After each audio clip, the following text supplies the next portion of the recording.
Bonjour Jean-Sébastien. Bonjour Guy. Alors ce mois-ci, nous ferons le point avec Vincent Jonot, le président du secteur industrie du Gimélec, sur Industrie 4.0. Avec 122 attaques de cybercriminalité par semaine en 2014, le dossier de la cybercriminalité n'est pas près de se refermer. Un entretien avec Stéphane Menet de Lancy. Puis direction Automatica, où nous avons rencontré Frank Weigel. Il est Senior Technical Manager chez Cognex et il nous parle vision, identification, logistique, etc. Objets connectés, mais de quoi parle-t-on? Le marché serait de 6 000 milliards de dollars en 10 ans. Ne pas confondre simulation de process et simulation de produit. Dorénavant, c'est même l'homme qui est pris en compte dans le process. Une question qui vous taraude depuis des années, comment fabrique-t-on un capteur? Réponse dans cette édition. Allez, jingle.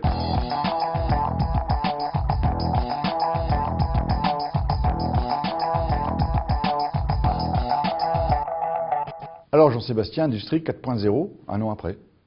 Il y a un an, nous posions avec Vincent Jonot, le président du secteur industrie du Gimélec, les bases d'Industrie 4.0. Un an après, nous allons tenter de voir ce qui a bougé.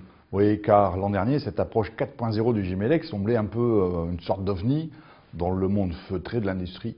Depuis, le message est passé, que ce soit auprès du gouvernement ou des industriels. On revient avec lui sur une étude commanditée par le Gimélec, le CIMOP et la DG6, réalisée par le cabinet Roland Berger sur l'adaptation de l'appareil productif français. Oui, et surtout sur l'une des conclusions du rapport qui explique la stratégie des grands groupes nationaux. On écoute Vincent Jonot qui nous explique cette stratégie des grands groupes. Ils investissent comment? Ils investissent auprès de constructeurs de machines. Et il y a deux solutions. Soit ils trouvent la réponse à leurs besoins sur le territoire français, soit ils iront chercher ces constructeurs de machines à l'international. Et c'est là où on a une opportunité exceptionnelle, c'est-à-dire que ces très gros industriels vont aller vers Industrie 4.0.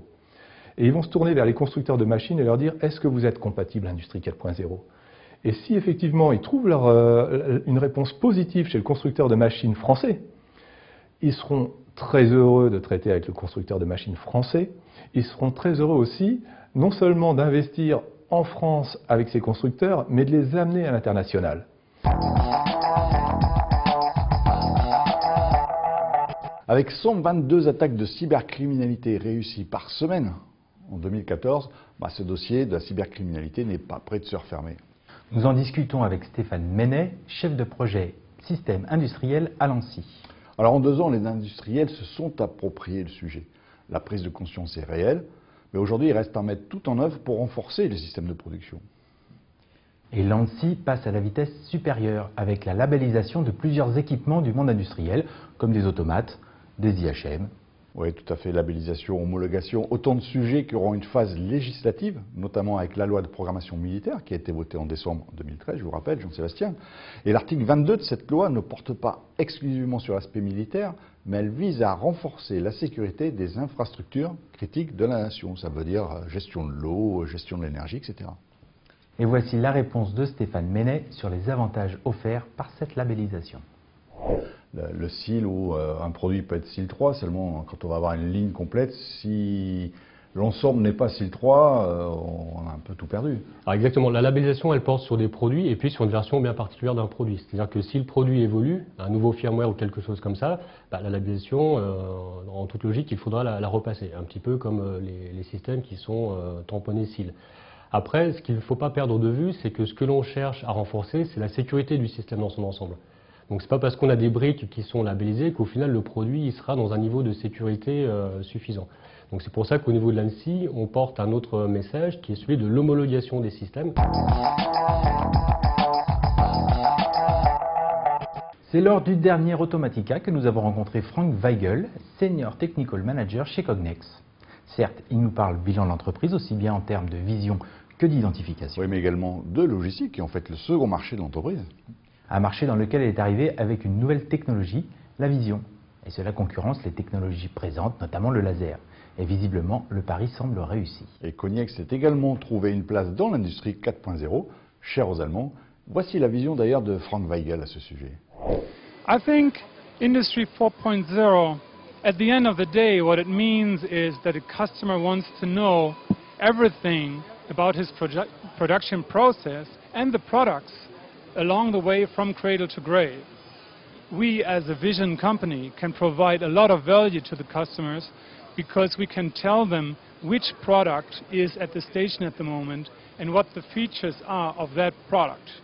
So they learn a lot about the quality of their products as well as about their production process. Objet connecté. Mais de quoi parle-t-on? Derrière les termes de M2M, Internet des objets, on parle, pour McKinsey, d'un marché de près de 6 000 milliards de dollars en 10 ans. Alors comment s'organiser pour profiter de cette manne? Oui, en regardant bien, quelque part, dans les usines telles que nous les connaissons, les automates, la supervision sont déjà connectés entre eux depuis des années. Et cela permet aux lignes de production de fonctionner. Le véritable challenge sera de tirer un trait horizontal entre la conception, la production, la maintenance. Un changement important pour tous les industriels, comme l'explique Karim Zain, il est vice-président France de PTC. Les usines sont connectées, mais désormais, c'est vraiment l'offre de l'industriel, donc les produits qu'il va proposer à la vente, qui ont évolué et qui deviennent intelligents et connectés. Ce que veut dire intelligent connecté, c'est qu'on n'est plus dans un produit physique, on est dans un produit physique, mais en plus qui a une intelligence grâce à des logiciels et une interface homme-machine, et qui est devenu connecté, auquel on peut accéder à distance. Tout ça, ça pose des défis en fait en termes de conception, où quand je conçois, je dois intégrer de la mécanique, avec de l'électronique, avec du logiciel. Et c'est le rôle de l'ALM d'amener cette fédération et cette intelligence dans une ingénierie système.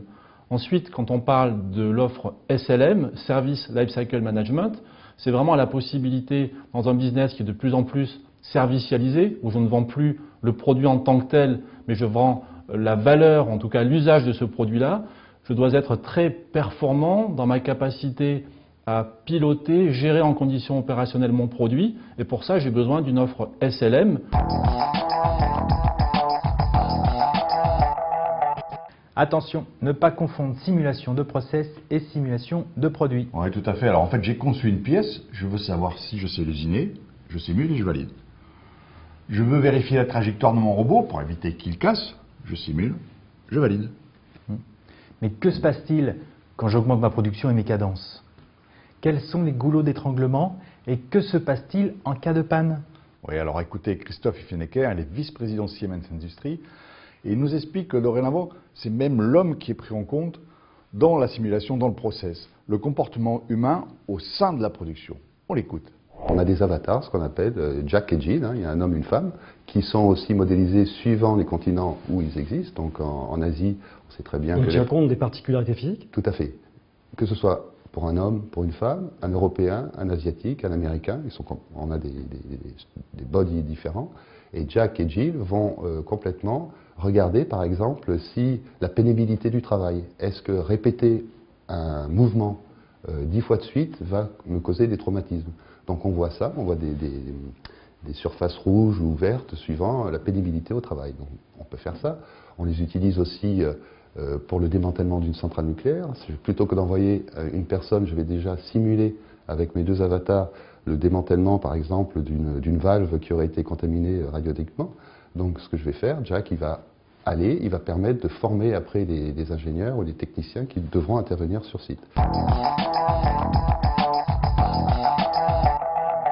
Dis donc Jean-Sébastien, comment fabrique-t-on un capteur? C'est une question qui vous taraude depuis des années, Guy. Comment fabrique-t-on un capteur? Alors nous avons voulu en savoir plus, pour cela direction chez l'un des fournisseurs allemands, en l'occurrence IFM, qui nous a ouvert les portes de ces diverses usines de production.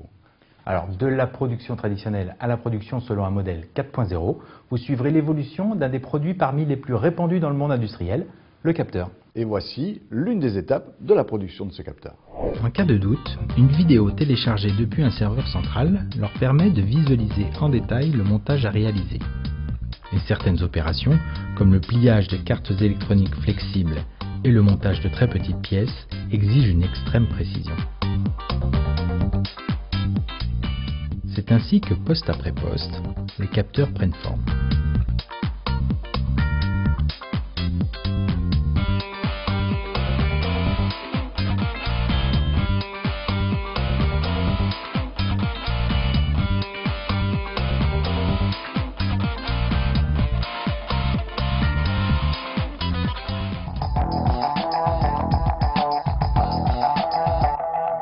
Notre 64e édition s'achève. Et oui, pour la prochaine, nous parlerons production, big data.